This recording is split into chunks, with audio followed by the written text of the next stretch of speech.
The French, whatever you may feel about France and the people who live there, have a few things that they can teach us about work-life balance. Let's go through 5 lessons that they can teach us today. Number 1, you are not what you do, just like you aren't what you drive, wear, or live in.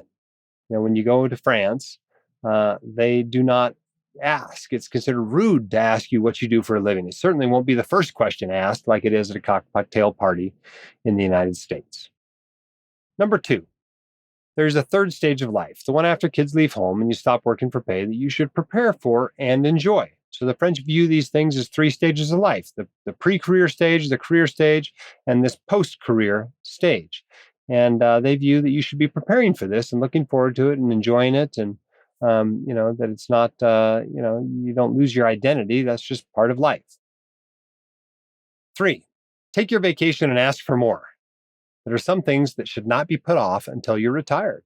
Americans are notorious for not having much vacation and for not even using all the vacation that they're allotted. If you go to Europe in August, everybody's on vacation for like the whole month. And I think there's a lot of lessons to learn from that. I sure enjoy being on vacation in August. So, maybe that's something we ought to adopt. Number 4, it's okay to not work 40 hours a week, much less 60. It doesn't make you a bad person or even a bad doctor. The first thing I tell doctors that are feeling burnt out is, why don't you cut back to full time? Well, in France, they really carry that to the extreme. And many people, maybe most people, aren't working what Americans would consider full time. But I bet they have significantly less burnout too. 5, it stinks to pay taxes, but it also stinks to pay for healthcare, tuition, and retirement. It's probably about the same amount of money either way.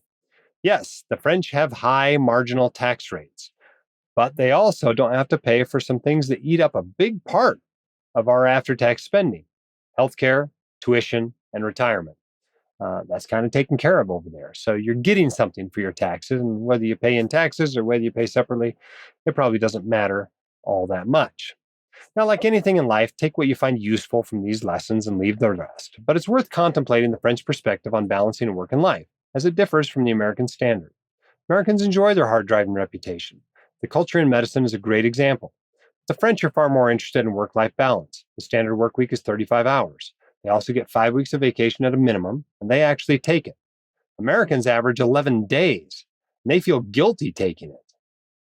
Shoveling your food down is frowned upon in France, as is eating while walking or driving, much less at your desk. Americans drink coffee so they can work harder. The French drink coffee to take a break.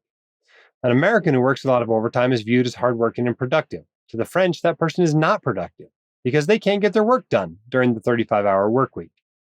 You probably won't be surprised to learn that only 40% of French general practitioners are burned out compared to 51% of American family docs. In France, people are just much less defined by their work. You're not a doctor in France. You're a person who also happens to practice medicine. While America isn't likely to wholesale adopt French culture anytime soon, nor should they, there's some pearls that we can learn from them and apply in our lives. The hosts of The White Coat Investor are not licensed accountants, attorneys, or financial advisors. This podcast is for your entertainment and information only. It should not be considered professional or personalized financial advice.